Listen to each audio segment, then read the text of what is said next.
I think for most of us, Spider Man has remained one of the most beloved superheroes ever created. Yet, when you think about it, there's nothing about him that should make him stand out. I mean, he isn't the strongest or the smartest. His powers aren't the most spectacular, and there are countless superheroes who are much capable of greater feats. I don't think the answer lies in his powers or even in his suit. I think it lies in Peter Parker himself. Most importantly, I think people love Spider Man because Peter Parker took that responsibility. And he took that responsibility at a very young age when most people are allowed to be irresponsible. So, Peter got his powers when he was a teenager, like roughly around 15. I think it's one of those stages in life where you are allowed to be irresponsible. You're allowed to make mistakes, you can chase your own dreams, or even be selfish. Society understands that you are still growing up, so they give you the freedom to fail. And as adults, you don't get that freedom very often. It slowly disappears. People expect you to be responsible for your work, for your career, for your life, and for the choices you make. But Peter doesn't get that privilege. The moment he becomes Spider Man, he gets extraordinary abilities, while everyone around him was worried about school, relationships, or friendships, or what they should do in their career. And anyone could have been bitten by that spider. Anyone could have climbed walls or swung through New York City. But I think Spider Man isn't created by radioactive DNA. He is created by the decision to accept responsibility. I think this is where the most influential person in Peter's life comes in. That's his Uncle Ben. Because when Peter first gets bitten, we watch him slowly transform. We see that he is no longer an ordinary teenager. For the first time, he is stronger than everyone around him. And that feeling must have been very liberating because suddenly you're going from an average kid to someone special. The quantities that make Spider-Man so lovable did not came from a spider bite. They were already there, shaped by Uncle Ben and his Aunt May. The spider did give Peter's power, but I think it was Uncle Ben who gave those power purpose. That's what transformed Peter Parker into Spider-Man. And I also asked this question, why does Peter keep choosing to be Spider-Man? I mean, nobody asks him to be that. Nobody recruits him. Nobody expects that he will spend his nights fighting crime. In fact, most people don't even know who he is. Those who do know often think that he's unreliable, or even the news portray him as a menace. Peter could have lived a very ordinary life, and I think that every single time he puts on that mask, it's his own choice. So, why does he keep choosing it? When we read a Spider-Man comic or when we watch one of his movies, we constantly see him struggling. Most of the time, he's outmatched. He's always getting hurt. He's balancing school, work, family, and everything, despite being Spider-Man.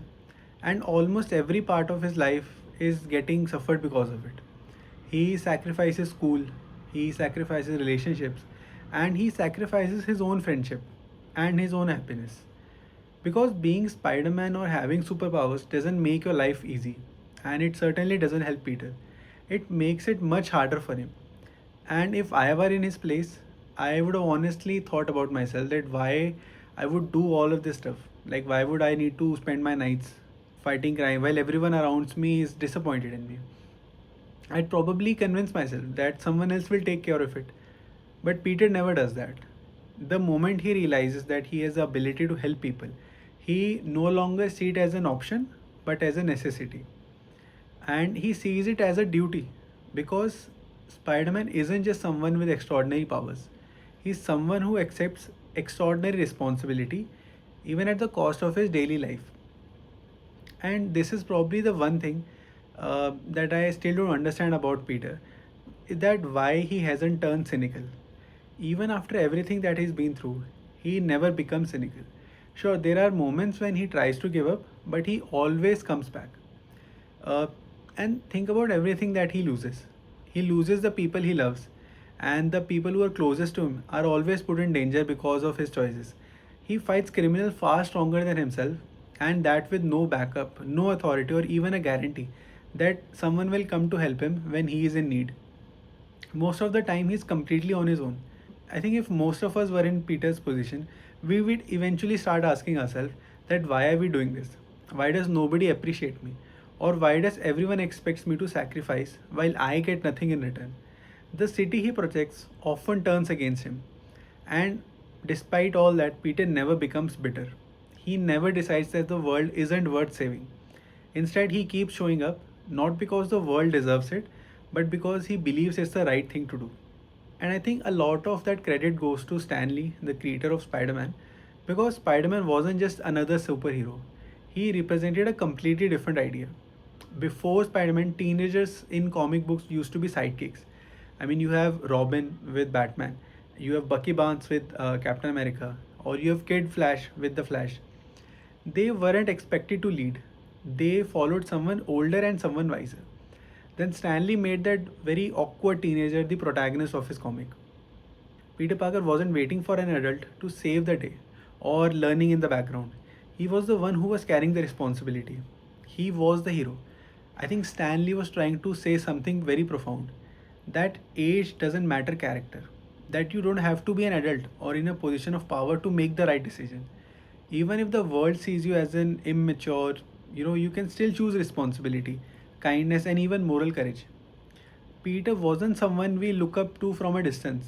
He looks like one of us, an ordinary kid who proved that heroism isn't about being extraordinary. It's about choosing to do the right thing even when nobody expects that out of you. And I think there is another layer to it, because it is very easy to overlook. But Peter isn't responsible because someone forces him. He is responsible because he knows that what happens when good people do nothing. We see that around us almost every day. Something is happening that we know isn't right, but we look the other way because we are scared, worried, or anxious that how that can affect us. Peter did that once. He looked the other way, and it costed him his Uncle Ben. He experienced the ultimate consequences of turning his back. And that trauma forged a very conviction that never breaks. Every decision afterwards is shaped by that lesson. Responsibility isn't a burden forced on him anymore. It's part of who he is now.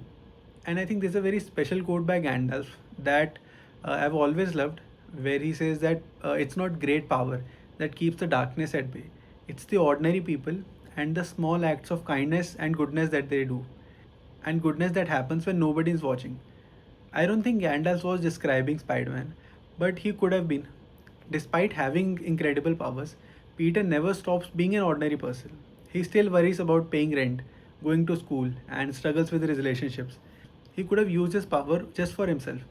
He could have bullied the people who had bullied him, or taken revenge on a lot of those villains, or used his abilities to get rich. But instead, he chooses to help others, not because it's glamorous or but it's because someone needs it. Spider-Man is not fighting Avenger level threats. Sometimes he's stopping a mugging, helping someone who's been robbed, or just saving a child. He stays close to the street because I think that's where people who need him the most are. He isn't trying to become a symbol or a legend.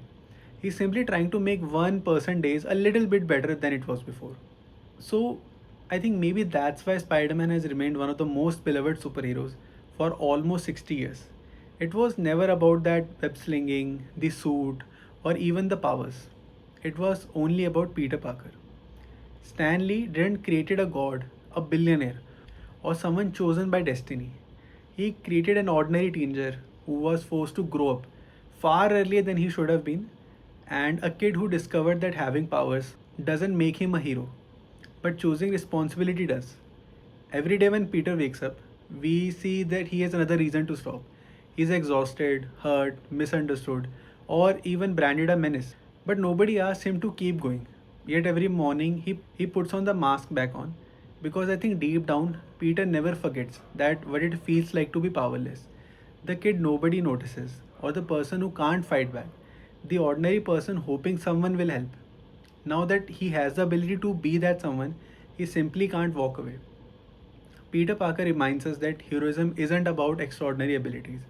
It's found in ordinary people making extraordinary choices. Maybe that's why we have loved him so much. Because beneath the mask, it wasn't the hero, it was the person, which was Peter Parker.